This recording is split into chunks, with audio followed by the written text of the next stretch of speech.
Olá, bem-vindo ao segundo episódio da série Investimento Multifamily nos Estados Unidos. Se você não assistiu o primeiro episódio da série, sugerimos que você assista esse episódio antes para poder acompanhar a lógica da sequência.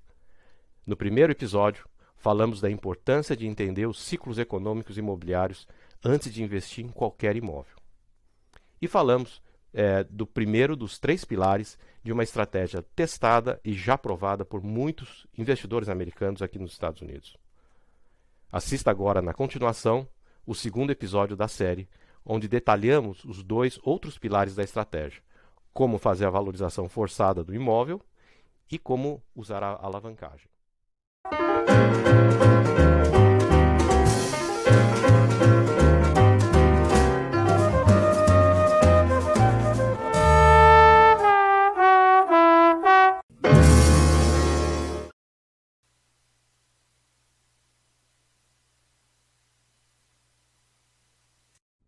Muito bom, agora vamos falar um pouco sobre o pilar número 2 da nossa estratégia, que é a valorização forçada do imóvel. Ok? Como é que nós fazemos isso? Então, começamos aqui, vamos introduzir a forma como a gente faz, através da fórmula do cap rate, estratégias de valor agregado, propriamente ditos, e estratégias de reposicionamento. Tá? Trabalhando essas três coisas de uma vez, a gente consegue atingir esse tipo de objetivo. Como é que a gente faz? Retrofit, remodelagem do imóvel, tá? Isso aí é uma das estratégias de valor agregado, tá? Assim como mudança de perfil. Mudança de perfil do quê? É o do inquilino, tá? É o tipo de inquilino. De repente você tem um inquilino que paga muito pouco, mas é um inquilino que é mais problemático, né? E você quer trocar por um inquilino melhor, né? De qualidade melhor, que te dê uma estabilidade melhor no pagamento de aluguéis, ok? E um aluguel mais alto também, claro. Uma nova administração, né, controle de custos, se os custos não estão bem controlados pela administração anterior. Tá? Marketing e imagem é totalmente super importante para você atrair o tipo de inquilino certo, né, e a sua mensagem mesmo. Né? E tanto que uma coisa que nós fazemos aqui é o seguinte: a gente está comprando um multifamily que tem valor agregado para fazer no imóvel. Geralmente é um que tem problemas, né? Então, assim, provavelmente os inquilinos devem ter péssimos reviews, né? do imóvel, né? Então, uma das primeiras coisas que fazemos é mudar o nome do complexo, né? Você muda o nome do complexo, passa para divulga, né? A mensagem de que nós estamos agora sob nova administração, ok? E outra coisa aqui importante é novas fontes de renda. Às vezes eu te dou alguns exemplos, sei lá, você tem um espaço ali no prédio que não está sendo utilizado, né? E você pode transformar naquilo num storage, né? Um lugar para as pessoas guardarem coisas, bicicletas, caixas, enfim, que seja, né? E americano tem muito entulho, tem muita coisa que eles adoram guardar. E você cobra por esse espaço, por esse armazenamento, né? Isso é uma fonte nova de renda que a administração anterior pode não ter pensado, tá bom? Tem tantas outras coisas, tipo, por exemplo, uma maquininha de comida, ou então operada a moeda, né? Ou então laundry room, né? Que são salas onde você tem lavadoras e secadoras operadas a moeda também, tá certo? É uma renda, são dinheiro, é um dinheiro a mais que entra, tá? Isso vai somando com o tempo, tá? Tem até outras mais estranhas, assim, mais interessantes, tipo, por exemplo, você tem, se o seu imóvel está numa via de grande circulação, você pode contratar de colocar um banner, né, uma placa de comercial em cima, e você ser pago por isso. Ou seja, é uma nova fonte de renda, tá certo? E ainda tem um outro exemplo, por exemplo, tipo, contratar com uma empresa de operadora de cabo de internet, por exemplo, certo? Aí você vai prover a internet para o seu prédio inteiro, né, para todos os seus inquilinos, né, e com um grande desconto, tá? E essas empresas estão doidas para fazer esse tipo de negócio com você, tá bom? Então é uma fonte de renda adicional ainda, tá? Então, ou seja, a gente quer achar formas de melhorar o nosso fluxo de caixa, expandir, melhorar o tipo da renda e acrescentar novas fontes de renda, tá bom? A gente já vai mostrar por quê. Vamos olhar a fórmula do cap rate. Qual que é a fórmula do cap rate? O cap rate ele é a taxa de rendimento, né, de um imóvel sem alavancagem, ok? Pode ser dos mais diversos. Tem certos lugares em que o cap rate é muito pequeno, às vezes é uns 2, 3%, 4%, né? E tem outros lugares onde o cap rate é bastante alto, pode chegar até, sei lá, 10, 11%, isso existe também, tá? E todos os números entre eles. E o que varia muito é o mercado, tipo, qual que é o mercado, qual que é o momento, qual que é a taxa de juros da economia também afeta o cap rate, tá bom? Mas como é que é a fórmula desse cap rate? A fórmula do cap rate é o NOI, né, que é o Net Operating Income, que é o resultado operacional líquido do imóvel, tá? É basicamente o seu fluxo de caixa, tá? Dividido pelo valor do imóvel, o valor do ativo, tá? E aqui é o seguinte, né? O cap rate ele mede basicamente o mercado, né? Então o mercado às vezes pede cap rate, o mercado ele exige um certo retorno dos seus imóveis em certas regiões, em certos momentos, tá certo? Então, quando a gente fala que o mercado vai valorizar ou não vai valorizar, acaba mexendo sempre no cap rate.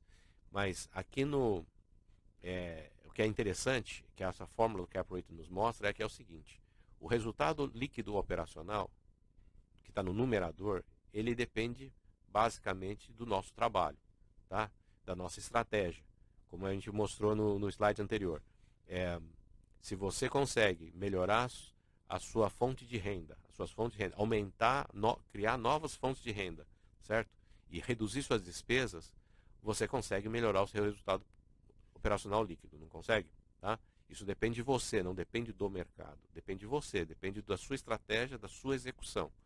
Imagina, se você aumentar esse número, assumindo que o mercado externo não mudou, que o cap rate continua igual, tá?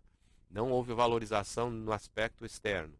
Você ainda assim, o que você fez? Só o fato de você ter aumentado o numerador dessa equação, automaticamente o denominador tem que subir também, tá certo? Tem que subir na proporção do cap rate para poder compensar a melhora que você fez. Então esse é o jogo nosso. Nós vamos explicar como é que a gente vai fazer usando essa formulinha, tá? Estratégias de valor agregado para melhorar o valor do nosso imóvel, ou seja, é uma valorização forçada que nós estamos fazendo, que depende só de nós, ok? Não depende necessariamente do mercado, não. Depende do trabalho bom que a gente for fazer aqui, com uma boa visão e uma estratégia, tá bom? Então vou dar um exemplo aqui, tá? Um exemplo bem simples. Vamos dizer e mostrar que pequenas melhorias, eu estava falando, às vezes você fala, não, mas aquilo que você falou aí de botar uma maquininha, ganhar alguns dólares a mais por mês, mas aquilo ali vai somando. Vou mostrar aqui. Às vezes pequenos centavos e dólares vão somando, né? O pequeno fica grande. Vamos mostrar aqui. Por exemplo, aqui vamos dizer que você tem uma situação em que você tem aluguéis abaixo do mercado, tá? E vamos dizer que você tem aqui um multifamily de 200 apartamentos com cap rate de 10% ao ano, ok? Os aluguéis, vamos dizer que são defasados por apenas $50 por mês em média, tá? Só $50. É tipo do aumento que não vai fazer o inquilino resolver se mudar por causa disso, tá ok? Então, essa sensibilidade você tem que ter, como investidor, né, você tem que ter essa sensibilidade, tá? Então vamos dizer que eles estão defasados só por $50. E vamos ver, eu vou mostrar o impacto que isso dá, tá? Então vamos dizer que a gente fez aquelas ações, né? A gente melhorou a, o imóvel para uma experiência, né, de viver naquele complexo para o seu inquilino, né? Tá? E você fez algumas reforminhas, melhorou tudo, tal, e isso justifica um aumento de $50 que para eles não vai ser nada o fim do mundo e eles vão ter uma experiência melhor vivendo no seu complexo, ok? Então, uma vez que você fez esse reposicionamento e subiu os $50, olha só, a sua receita operacional anual vai crescer em quanto? São $50 vezes os 12 meses, certo? Vezes os 200 apartamentos. Isso significa um aumento de $120 mil por ano, tá? Só com esse aumento de $50 por mês em cada apartamento, como você tem 200, no ano vai refletir 120 mil a mais no seu bolso, ok?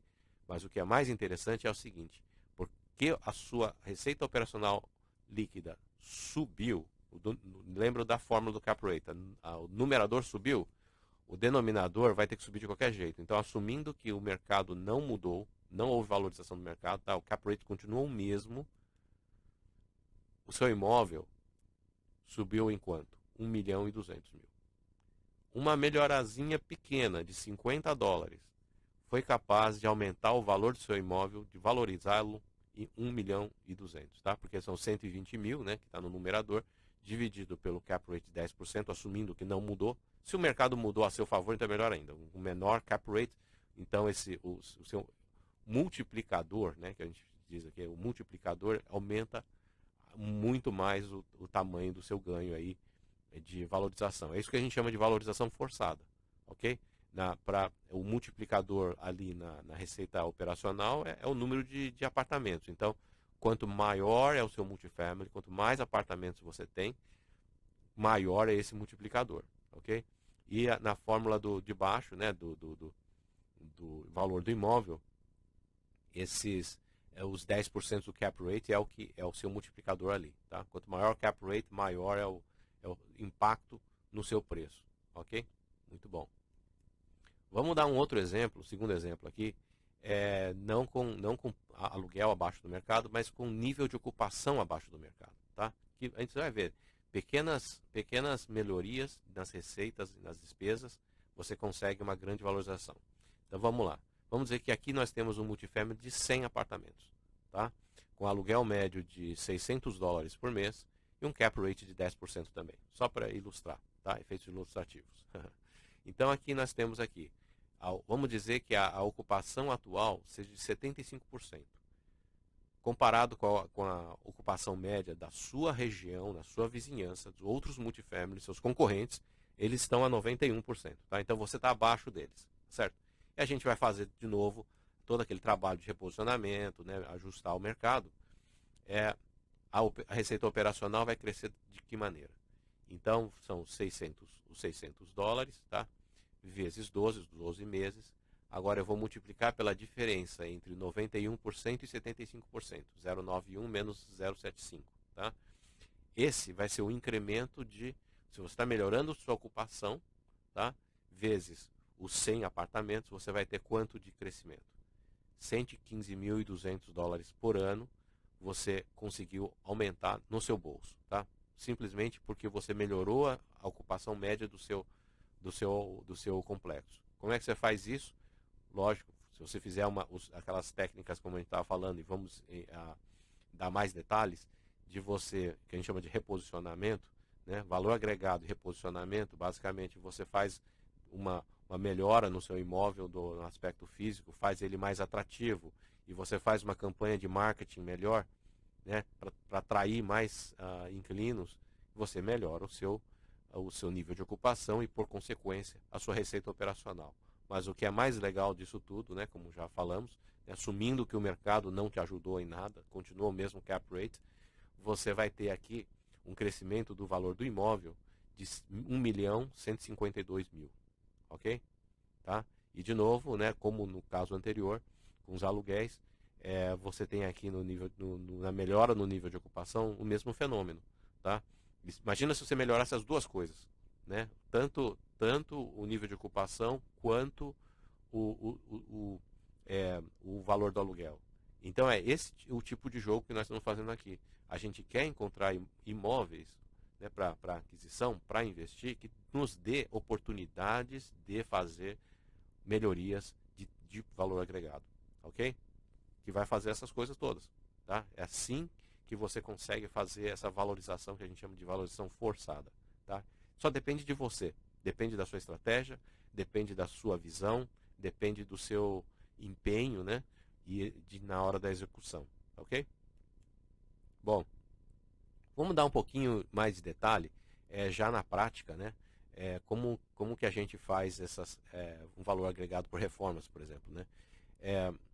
Se você tiver aí, sei lá, um imóvel para você reformar e for tipo até US$ 3.000 por apartamento, isso a gente considera uma reforma pequena. Tá? Geralmente uma reforma pequena é você trocar o carpete, fazer uma pintura nova, né, fazer um upgrade na cozinha, né, dar um trato melhor na jardinagem, tá certo?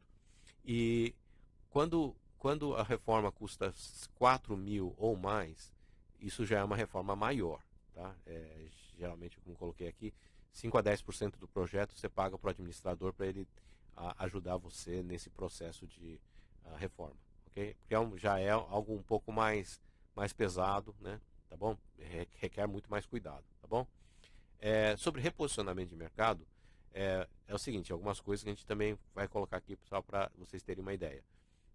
Ele envolve, no caso de um reposicionamento mesmo, a gente vai falar sobre um micro reposicionamento que é muito mais simples também, tá? Mas o reposicionamento de mercado ele envolve um risco um pouquinho maior se for classe C, ok? E ou a ocupação abaixo de 85%, tá ok? Então isso aqui já requer um pouco mais de especialização, um pouco mais de inteligência aqui na hora de fazer isso aqui, porque é um risco um pouquinho maior, tá? Se fosse classe C, se a ocupação for abaixo de 85%. Tá? E uma coisa importante a ter em mente também é que é o seguinte, que o nível de ocupação ela pode cair 10%, até 10% mais ou menos, antes de voltar a subir. Tá bom? Porque na hora que você está fazendo o processo, né? Durante esse processo, você pode sofrer um pouquinho essa queda aí, tá? Que é normal. Tá? Então, por isso que a gestão financeira tem que ser muito bem feita nessa hora. Tá, ok? Você tem que ter um fundo de reserva bom, porque você vai ter um pouquinho dessa situação no início. Tá, ok? Mas depois vai ficar legal. E o micro reposicionamento de mercado é muito mais simples. Né? Geralmente, quando você está trabalhando com classe B de bola, né? E você já tem uma ocupação acima de 85%, então, ou seja, é um pouco mais simples para você fazer. Tá? Geralmente o upgrade aqui é mais cosmético, né? Na parte interior.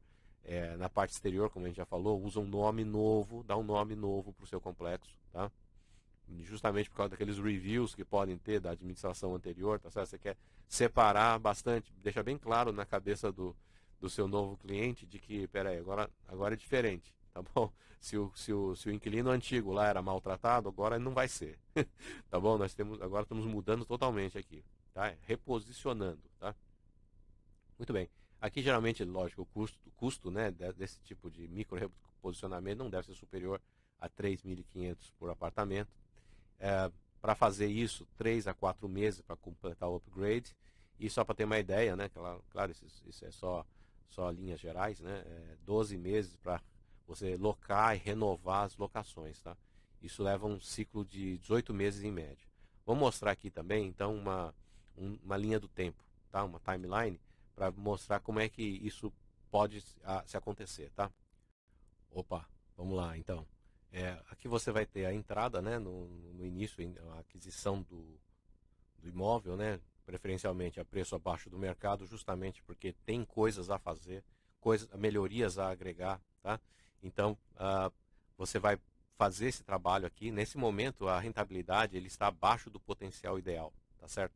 Esse é o imóvel que tem esses problemas, que pode, aonde você vai fazer as melhorias. Muito bem.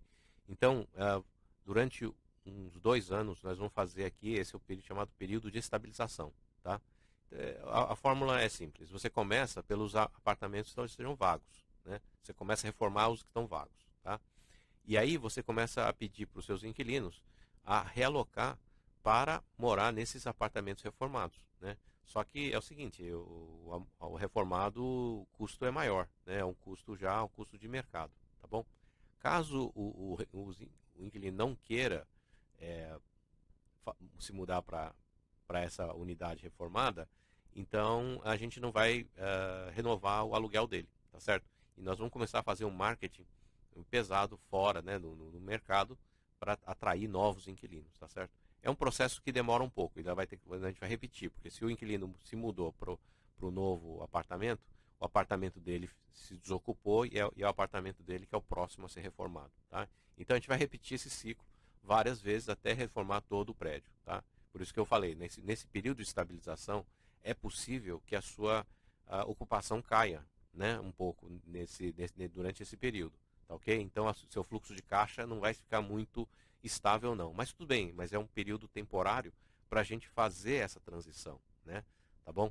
Então, depois disso, nós vamos passar por um período mais normal aí, nos anos 3 a 5, né?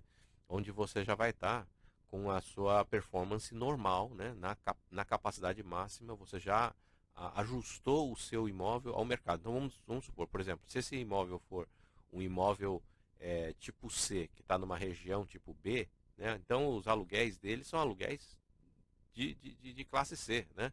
Tá certo? Mas como você está ajustando o imóvel a virar um classe B, então os aluguéis também viram aluguéis classe B, tá certo? Então, ou seja, agora você já está no potencial do mercado local, tá? E aí você vai estar com a rentabilidade plena ao seu potencial. Aliás, tudo isso a gente já tem que ter, né, como investidor profissional desde o início, né? Desde o início, antes de entrar no investimento, a gente já planilhou isso tudo, né? A gente já teve essa visão de futuro, tá? Aonde nós queremos chegar, onde é o potencial que nós podemos chegar, isso tudo, tá bom? É assim que funciona. Então, muito bem. E aí depois disso, né, a gente já com o valor do imóvel já elevado, tá certo? Porque com a estratégia do valor agregado, mais o reposicionamento, né, tudo isso vai fazer com que o valor do seu imóvel não vai ser mais o mesmo. Como a gente falou, a valorização forçada, mesmo que o mercado não tenha dado uma mãozinha para você, você tem um imóvel que vale mais, tá bom? Então essa é a hora de sair, tá? Então essa é a nossa famosa linha do tempo. Ok, agora vamos falar sobre a alavancagem, né, para multifamily, que é o terceiro pilar da nossa estratégia, ok? Vamos lá. Bom, aqui eu vou explicar como é que o que que é a alavancagem para aqueles que estão nos ouvindo que não estão familiarizados com alavancagem e investimento imobiliário, tá ok? Aqueles que já conhecem, não carecas de saber, peço um pouquinho de paciência, vai ser rapidinho, só para que todo mundo tenha um conhecimento mais equalizado aqui para a gente poder seguir, tá ok? O que que é você fazer uma alavancagem? Vamos começar por um investimento sem alavancagem, né? Como no exemplo aqui. Tá? Você como investidor, você procura um empreendimento imobiliário, né? Custa US$ 1 milhão, e você vai colocar 1 milhão do seu bolso, do seu próprio bolso você vai colocar ali, tá certo? Um cap rate de 7,5, você vai receber uma renda anual de 75 mil, ok? Simples assim. Mas se você agora tem um banco ou um fundo ou alguém que te empreste, né, um dinheiro, você agora é capaz de comprar com os mesmos 1 milhão, você vai poder comprar um imóvel bem maior, tá certo? Então nesse caso aqui, nesse exemplo, estou supondo que o banco ele financia 75% do valor do imóvel, tá? O LTV é Loan to Value, tá? É a cobertura do banco. De 75%, então você colocando 1 milhão, seus mesmos 1 milhão que você colocou na situação anterior, certo? Agora você pode comprar um imóvel muito maior, tá? Agora nesse exemplo aqui, 4 milhões, tá certo? 4 milhões, tá? E como é que fica o fluxo de renda agora nesse caso? Nesse caso é o seguinte, né? O imóvel, vamos dizer que é o mesmo cap rate de 7,5, agora você tem 300 mil ao ano de fluxo de caixa. Só que lembre-se que como você tem a dívida do banco, você tem que pagar as prestações anuais para o banco, tá certo? Isso aí dá 161 mil mais ou menos, tá? Então, dos 300 mil que o imóvel gera para você, 138 a diferença vai para você, tá certo? Então, para você saber a sua rentabilidade agora, ele vai ser os 138.500 dividido pelos 1 milhão, tá certo? Então, a rentabilidade é 13,8%. Lembra o caso anterior? 7,5%.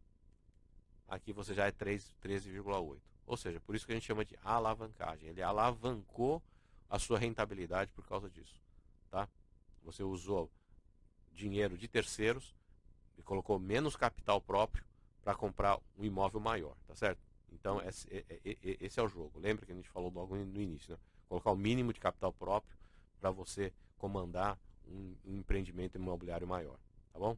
Então é assim que funciona. Essa é a história da alavancagem. Muito bem, vamos seguir então. Então vamos comparar aqui as diferenças entre o financiamento comercial e residencial, tá? Aqui muita gente não sabe desse detalhe, então vamos explicar com calma aqui. Se você já investiu nos Estados Unidos, comprando imóvel em Miami, sei lá, Orlando, você deve estar mais familiarizado com o residencial, né? Tá? O que é o residencial? O tipo de imóvel para o financiamento residencial são casas, apartamentos avulsos, né? Provavelmente é o que as pessoas conhecem melhor, tá? E pequenos multifamilies. Multifamilies é até 4 units, tá? Até 4 units ele entra no financiamento residencial, tá? Ele não é tratado como comercial. No caso, por exemplo, de multifamilies maiores, que é o nosso foco aqui, tá? Com mais de 5 units, muito mais de 5 units, tá? E assim como qualquer outro imóvel comercial, né? Salas comerciais, é, escritórios, né? Logística, etc. São todos classificados aqui como imóvel comercial na hora de você fazer financiamento, tá ok? Os bancos fazem essa distinção. E é extremamente importante, porque agora nós vamos ver a diferença.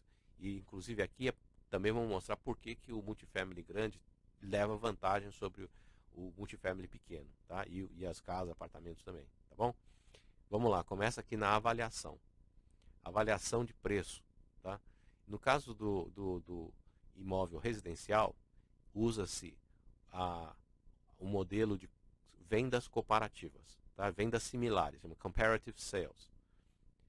No comercial é uma abordagem diferente, é que se chama de income approach. Ele vai analisar o fluxo de caixa e a fórmula do cap rate.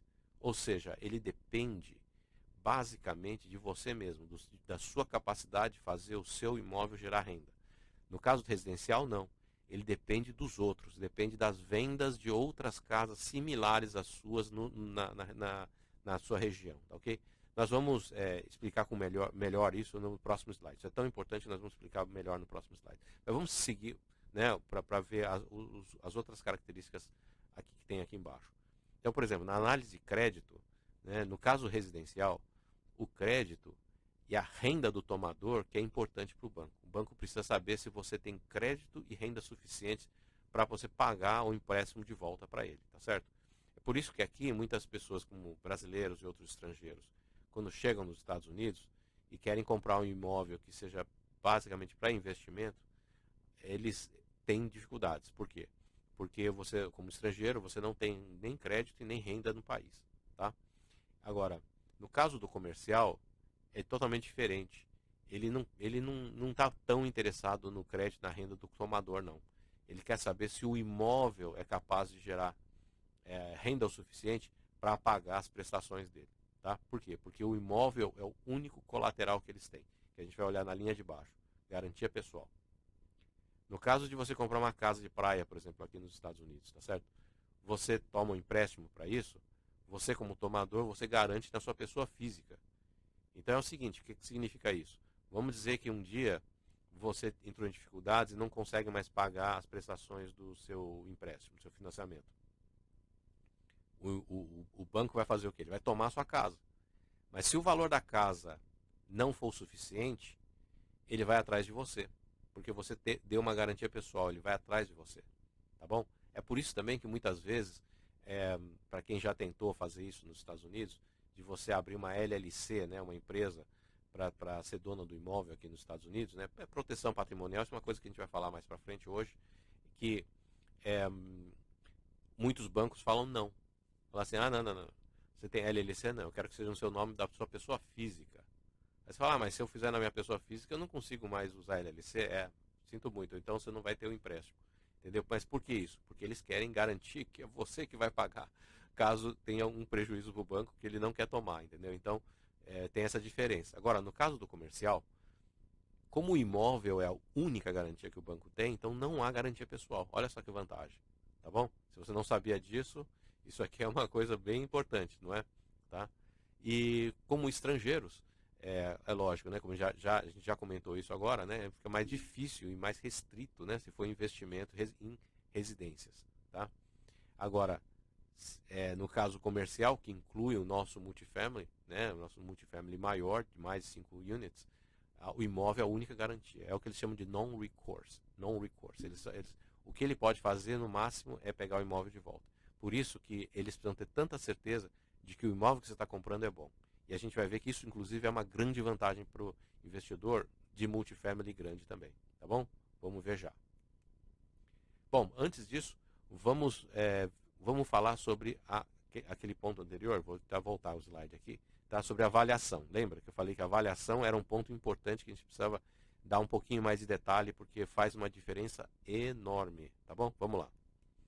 Então aqui no residencial que usa a abordagem de vendas comparativas similares, como é que funciona isso, né?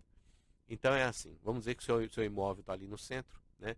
E aí o que a abordagem faz para você, pro appraiser, né? Que é a pessoa que avalia os imóveis, né? O quanto vale, ele vai fazer o quê? Ele vai pegar uma região em torno do seu imóvel, tá? E vai procurar comparáveis, tá? A gente chama de comps aqui, né? Nos Estados Unidos a gente chama de comps, que são outros imóveis que são imóveis similares, entre aspas, que foram vendidos na sua região, tá? Então basicamente é o seguinte: imóveis similares, próximos, ou seja, em distância e recentemente vendidos no tempo, tanto na distância física quanto no tempo, relativamente próximos. Então, agora, esse próximos e recente já é um conceito relativo, tá certo? Então, se você mora quer dizer, se o seu imóvel está numa área que você tem uma liquidez muito alta, compra-se e vende-se com muita velocidade, com muita demanda, você consegue dados melhores, tá certo? Então, você não precisa ter um raio muito grande, de repente, dentro de meia milha, uma milha já é o suficiente para você ter dados suficientes para você calcular o valor do imóvel, tá? Agora, se não se vende muito, às vezes você vai ter que ampliar bastante esse raio. Quanto mais se amplia, menos preciso é, tá? E no caso do tempo também, né? Então, se vende muito e tal, você pode, de repente, semana passada, no mês passado, você já tem vários dados ali de imóveis que foram vendidos. Agora, se é um lugar onde vende-se muito pouco, sei lá, uma zona rural, por exemplo, né? Uma fazenda se vende a cada não sei quanto tempo, então é muito mais difícil de você medir. Você vai ter que, de repente, aumentar o tempo ali, né? Em vez de ser. Porque o padrão é tipo 3 meses, 6 meses, certo? Às vezes você pode ter que estender isso. E aí começa a perder a precisão, tá bom? Mas basicamente é isso. Você compara e você tira a média, né? E média a faixa e chega no valor aproximado do teu imóvel, tá? É assim que é feito a valorização de imóveis no setor residencial, tá? Você vê que o valor do seu imóvel depende do, do valor dos imóveis próximos, similares. Como é que eles venderam? Se eles venderam bem, o seu imóvel provavelmente vai vender bem. Se eles venderam mal, porque o mercado está ruim, então você tá, né, seu imóvel provavelmente não vai vender tão bem, tá bom? Então você depende muito dos outros, tá? Agora, no caso comercial, olha só, aqui é uma abordagem totalmente diferente. Ele vai ver o seu fluxo de caixa. O que ele vê do lado de fora é o cap rate. Vamos olhar aqui como é que funciona. Ele vai pegar aqui o seu demonstrativo de resultados, né? Quanto de aluguel você coletou, quantas despesas você teve e qual que é o seu o resultado líquido operacional aqui, tá? Então, quanto melhor é o seu resultado líquido operacional, melhor para você, porque ele vai usar a fórmula do cap rate, tá? Então, essa fórmula do cap rate vai ter o quê? Você vai ter no numerador o seu resultado líquido, né, operacional, tá? Receitas menos despesas. Quanto você tem que melhorar as receitas e diminuir as despesas, basicamente isso. Como em qualquer negócio, tá certo? Porque você está operando um negócio, basicamente. O multifamily grande é um negócio, tá?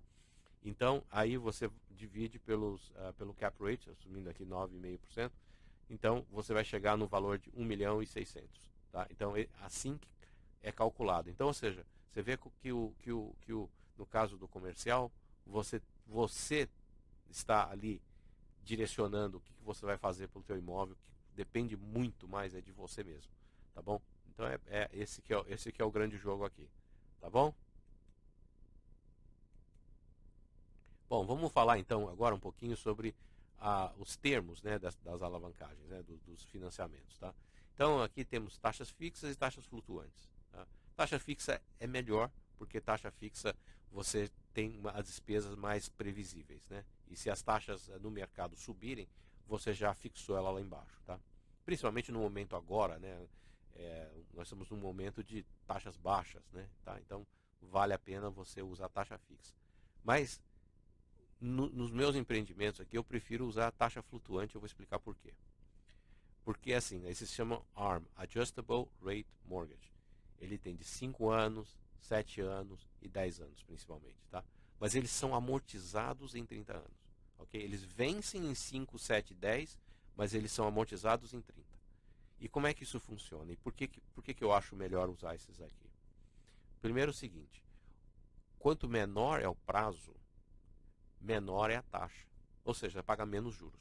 Tá? Então, um empréstimo de 5 anos vai ser mais barato do que um de 10. E vai ser mais barato do que um de 30. Então, mas espera aí, mas a taxa pode subir, ela é flutuante? Sim, mas ela só é flutuante após esse prazo. Tá bom? Então, o que acontece? Se você... porque ele vai amortizar com um calendário de 30 anos.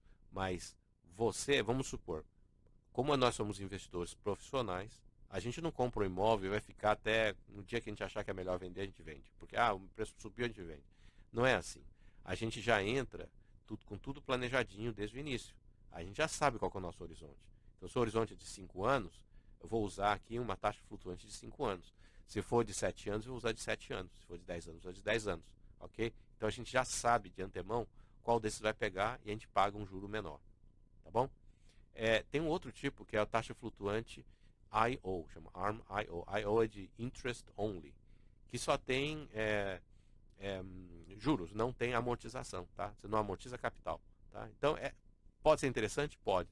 Tem situações em que o IO é bastante interessante, tá? Então, realmente, qual você vai escolher? Taxa fixa, flutuante ou flutuante IO sem juros, somente juros, depende muito da sua estratégia, tá bom? Então, isso aqui é uma coisa importante para a gente saber. E quem que fornece, né, esse tipo de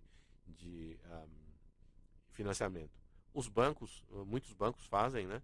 Mas preferencialmente, minha preferência é o Freddie Mac ou Fannie Mae, tá? Essas são agências semi-governamentais, eles têm taxas mais atrativas, eles são non-recourse, como a gente falou, o único colateral é o imóvel, sem garantia pessoal, ok? Só que os sócios, eles precisam demonstrar que eles têm experiência e patrimônio e renda, tá? Então tem outros requerimentos são diferentes, cada caso é um caso que vai ter que ser analisado, tá bom? E os sócios estrangeiros também são aceitáveis. Então, ou seja, comparado com isso existe no mercado comercial, tá? O residencial não. Então, esse molde funciona para o multifamily grande, tá? Que é considerado comercial no tocante a financiamento. Tá ok?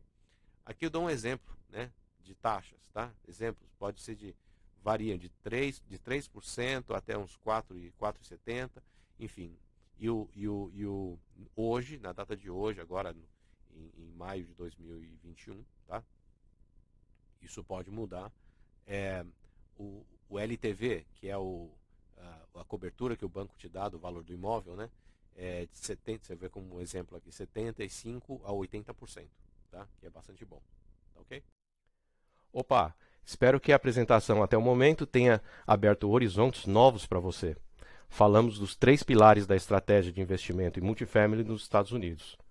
Não deixe de assistir agora o 3º e último episódio da série, que trará temas não menos importantes, pois te explicarei meus critérios para encontrar as oportunidades e exemplos reais de 2 imóveis multifamilies com números planilhados.